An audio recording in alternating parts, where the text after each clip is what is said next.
Você provavelmente não consegue ligar nenhum de seus dispositivos sem ver o que está acontecendo em Israel agora. O conflito, a guerra, e as pessoas se perguntam: o que há de tão importante neste pequeno pedaço de terra no Oriente Médio? E será que isso tem a ver com a profecia bíblica e a batalha do Armagedon? Bem, vamos dar uma olhada nisso hoje e pode haver algo que você não esperava.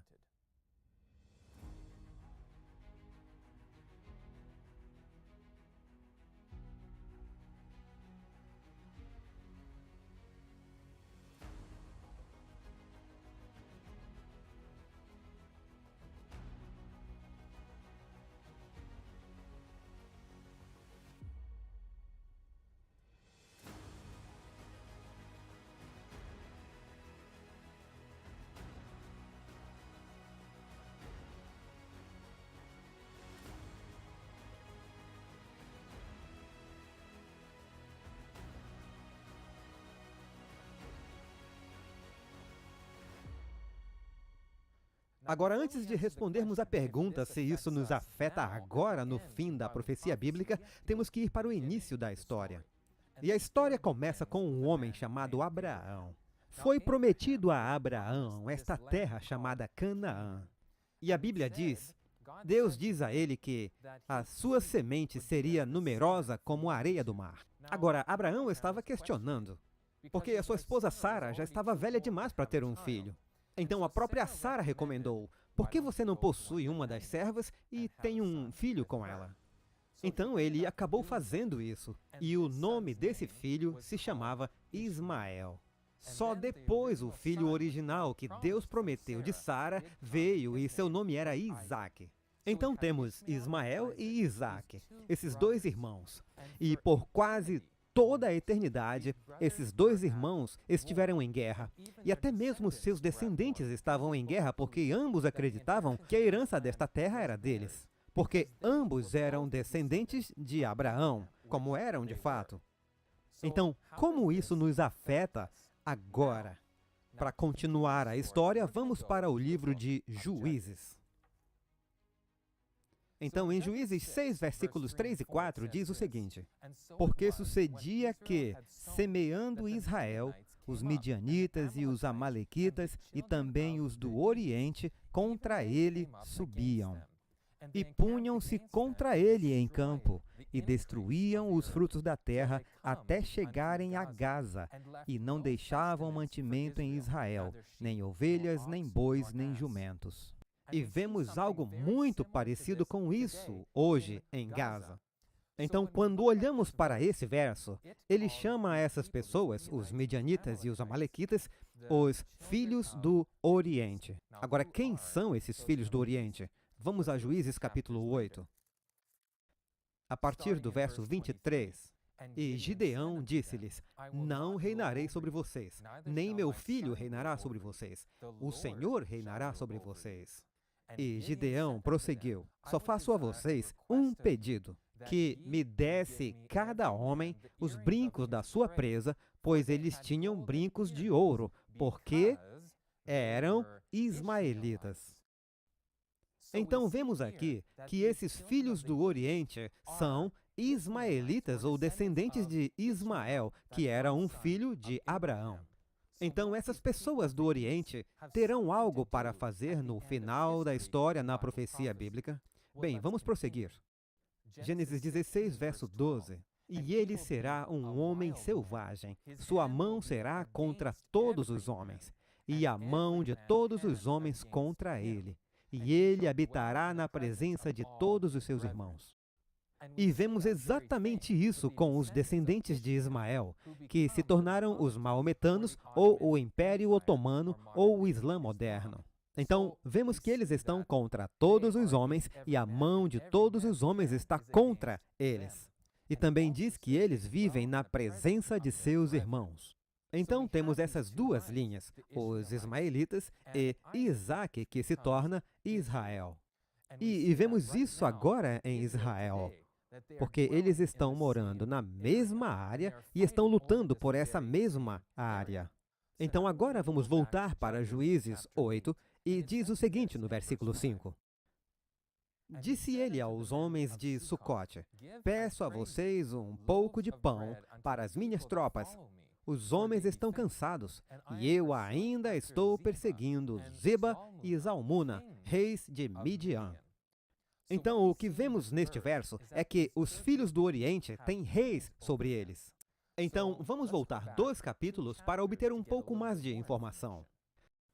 Porque sucedia que, semeando Israel, os midianitas e os amalequitas e também os do Oriente contra ele subiam. Esse verso acabamos de ler. Prosseguindo ao verso 4, e punham-se contra ele em campo, e destruíam os frutos da terra até chegarem a Gaza, e não deixavam mantimento em Israel, nem ovelhas, nem bois, nem jumentos. Agora, indo para o verso 5, vemos algo muito interessante. Porque subiam com os seus gados e tendas, vinham como gafanhotos em grande multidão que não se podia contar, nem a eles nem aos seus camelos, e entravam na terra para a destruir. Então vemos aqui no verso 5 que esses filhos do Oriente, esses ismaelitas e seus descendentes, são comparados a gafanhoto ou locusta. E isso é muito importante se tratando de profecia bíblica. Então vamos dar uma olhada em algo muito interessante aqui. Esse é um mapa da localização dos gafanhotos e dos muçulmanos, e é estranhamente semelhante. Então podemos ver aqui que até mesmo na Bíblia, a representação dessa criatura com essas pessoas, ela tem essas semelhanças, atravessa e dizima seu caminho. Então agora que vemos esse poder, que é descrito como um gafanhoto, em que outro lugar isso aparece na Bíblia? E será que isso tem alguma coisa a ver com o que está acontecendo agora? Então vamos dar uma olhada em Apocalipse 9, onde isso aparece novamente. No versículo 1 diz: o quinto anjo tocou a sua trombeta, e viu uma estrela que havia caído do céu sobre a terra. A estrela foi dada à chave do poço do abismo. Quando ela abriu o abismo, subiu dele fumaça como a de uma gigantesca fornalha. O sol e o céu escureceram com a fumaça que saía do abismo. Da fumaça saíram gafanhotos, que vieram sobre a terra, e lhes foi dado poder, como os escorpiões da terra têm poder. Então vemos em Apocalipse capítulo 9, esses gafanhotos aparecendo novamente, representados pelos maometanos ou descendentes de Ismael. Agora, no verso 4, diz: eles receberam ordens para não causar dano nem à relva da terra, nem a qualquer planta ou árvore, mas apenas aqueles que não tinham o selo de Deus na testa. Então essas pessoas foram ordenadas a não machucar aquelas pessoas que têm o selo de Deus. Então, no final da história desse mundo, deveríamos temer esse grupo de pessoas? Não, porque Deus ordenou que Ele nos protegeria deles. Mas esses gafanhotos aqui em Apocalipse 9, vamos dar uma olhada em alguns dos que criam e que pregavam a segunda vinda de Cristo. O que eles diziam nos anos 1800 e 1900, 200 anos atrás. Podemos ver aqui, nesses gráficos, que eles usaram, eles representaram esses gafanhotos e o que foi escrito em Apocalipse 9 como os maometanos e os otomanos. E sabemos, pelo que acabamos de ler no Antigo Testamento, que essa é a verdade e esse é o caso. Então vimos que essas pessoas já entendiam assim 200 anos atrás. Agora, onde essas pessoas aparecem novamente? Vamos para Apocalipse 16. A partir do verso 12, diz o seguinte: e o sexto anjo derramou a sua taça sobre o grande rio Eufrates, e a sua água secou-se, para que se preparasse o caminho dos reis do Oriente. Você lembra que acabamos de ler lá em Juízes? Esses filhos do Oriente, com esses reis, representam os descendentes de Ismael, ou as nações muçulmanas. Portanto, vemos aqui em Apocalipse 16, essas pessoas do Oriente. Então, qual o papel delas e o que elas vão fazer? Vamos continuar nos próximos versos. Então vi 3 espíritos imundos que pareciam rãs, que saíam da boca do dragão, da boca da besta e da boca do falso profeta. Porque são espíritos de demônios que fazem prodígios. Esses 3 espíritos vão aos reis do mundo inteiro, a fim de os ajuntar para a batalha do grande dia de Deus o Todo-Poderoso. Eis que venho como ladrão. Bem-aventurado aquele que vigia e guarda as suas roupas para que não ande nu e não se vejam as suas vergonhas.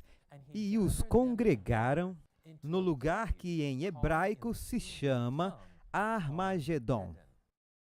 Agora, essas mesmas pessoas que acreditavam nos gafanhotos de Apocalipse 9, acreditavam que essa batalha do Armagedon era uma batalha literal que aconteceria.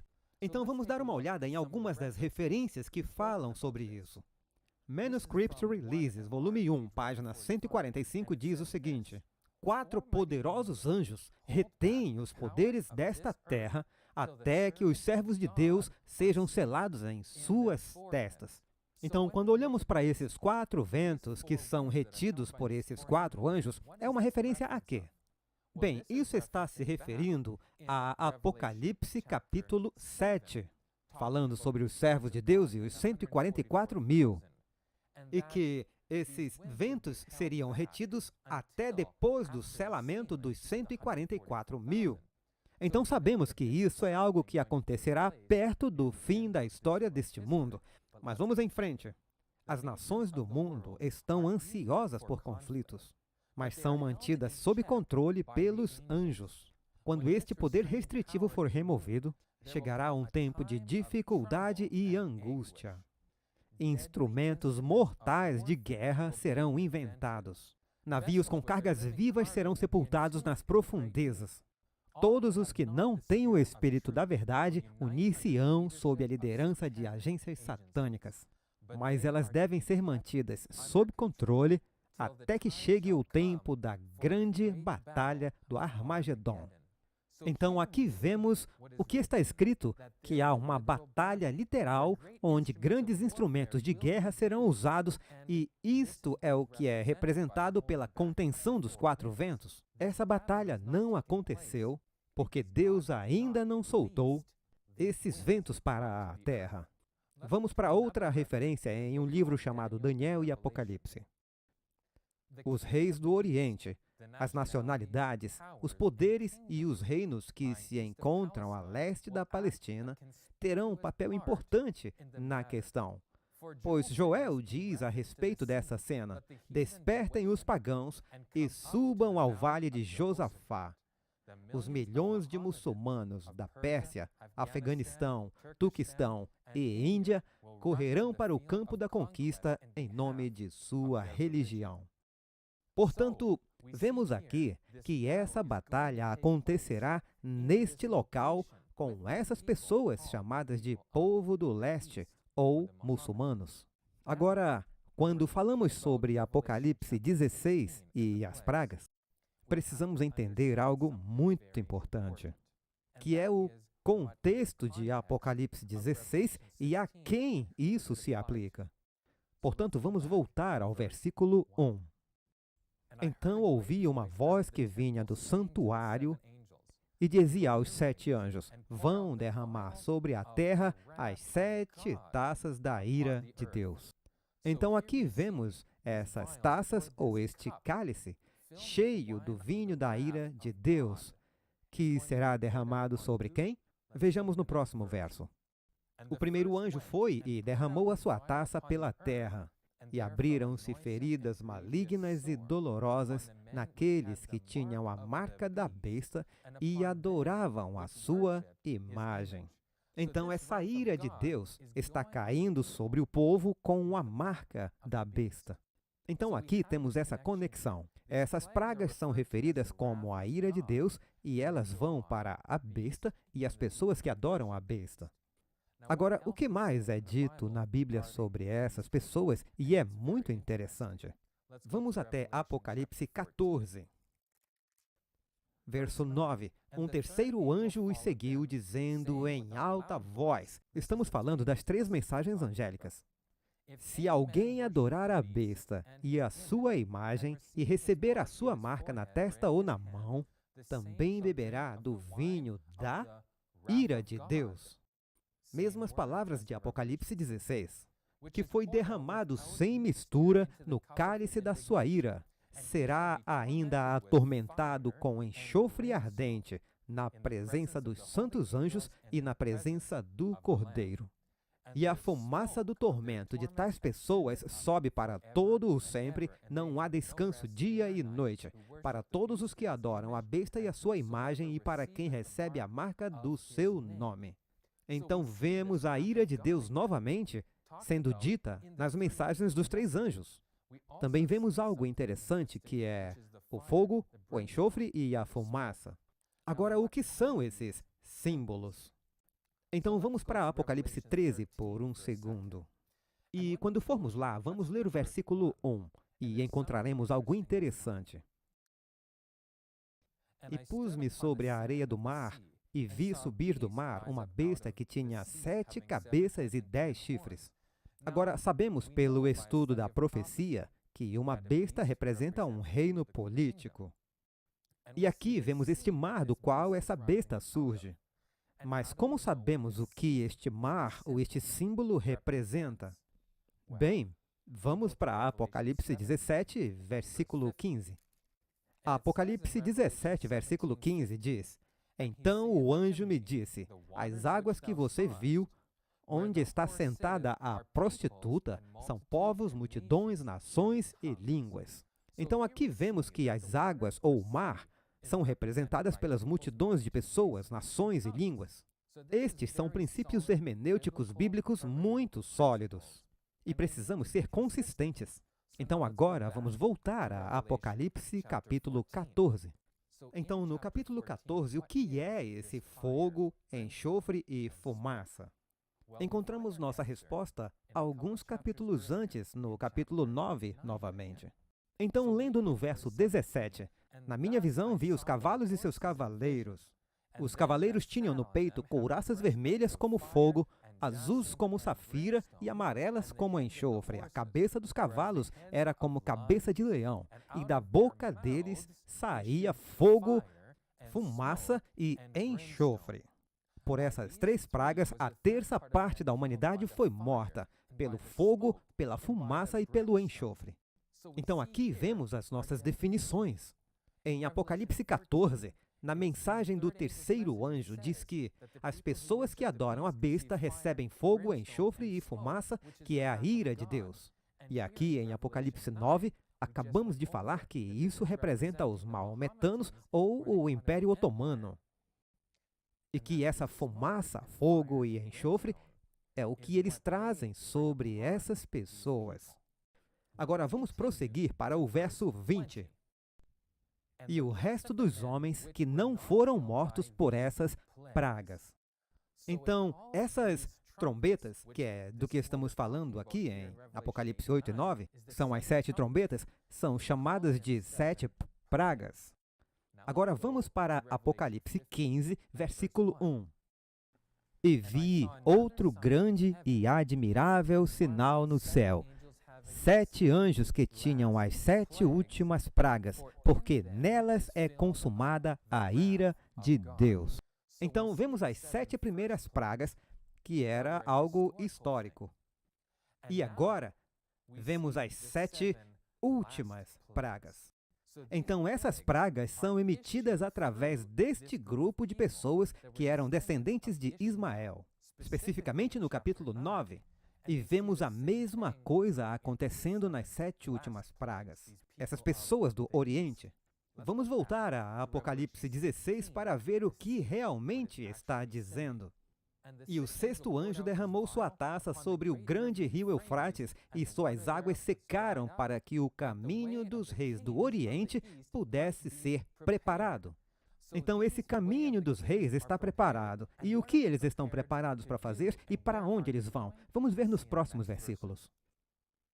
E eu vi 3 espíritos imundos semelhantes a rãs, saindo da boca do dragão, e da boca da besta, e da boca do falso profeta. Verso 14, porque eles são espíritos de demônios operando milagres que vão até os reis da terra e de todo o mundo para reuni-los para a batalha daquele grande dia do Deus Todo-Poderoso.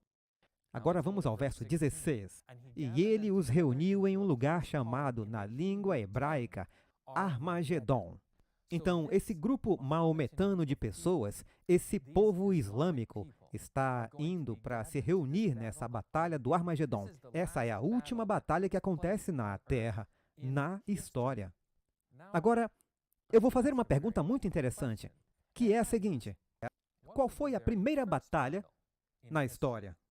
Bem, se alguém apenas procurar no Google e olhar na Bíblia, verá que a primeira batalha foi em 1479 a.C., chamada de a Batalha de Megido. Agora, isso é muito interessante. Vamos para Isaías 46 para termos uma melhor compreensão. Vamos ler o versículo 10. Diz o seguinte: desde o início faço conhecido o fim, desde os tempos remotos o que ainda virá. Digo, meu propósito permanecerá em pé e farei tudo o que me agrada. Então, Isaías está nos dizendo que Deus nos mostra o fim desde o início. A última batalha pela primeira batalha. Então, a primeira batalha é chamada de a Batalha de Megido. E o que é essa batalha em Apocalipse capítulo 16? Diz que é a Batalha do Armagedon. O que, na verdade, significa que essa batalha, e a palavra Armagedon, o Vale do Megido, então essa é a Batalha do Vale do Megido, acontecendo novamente. Então a primeira batalha foi a Batalha do Megido, e a última batalha também será a Batalha de Megido. E isso está acontecendo em Israel, literalmente no Vale de Megido, com o povo do Oriente. Então a pergunta é: isso que estamos vendo agora em Israel é a batalha final do Armagedon? Bem, há mais algumas coisas na história que deveriam acontecer no Apocalipse, antes que essa batalha chegue ao seu cumprimento total, das quais nós não falaremos nesse vídeo, mas estaremos falando sobre isso em breve nos próximos vídeos. Então não perca, porque precisamos ver a que está levando essa batalha e precisamos entender completamente o que está acontecendo nessa batalha e quem será afetado com isso. E se já vemos os rumores desta batalha acontecendo, então sabemos que estamos extremamente próximos das cenas finais da história desta terra.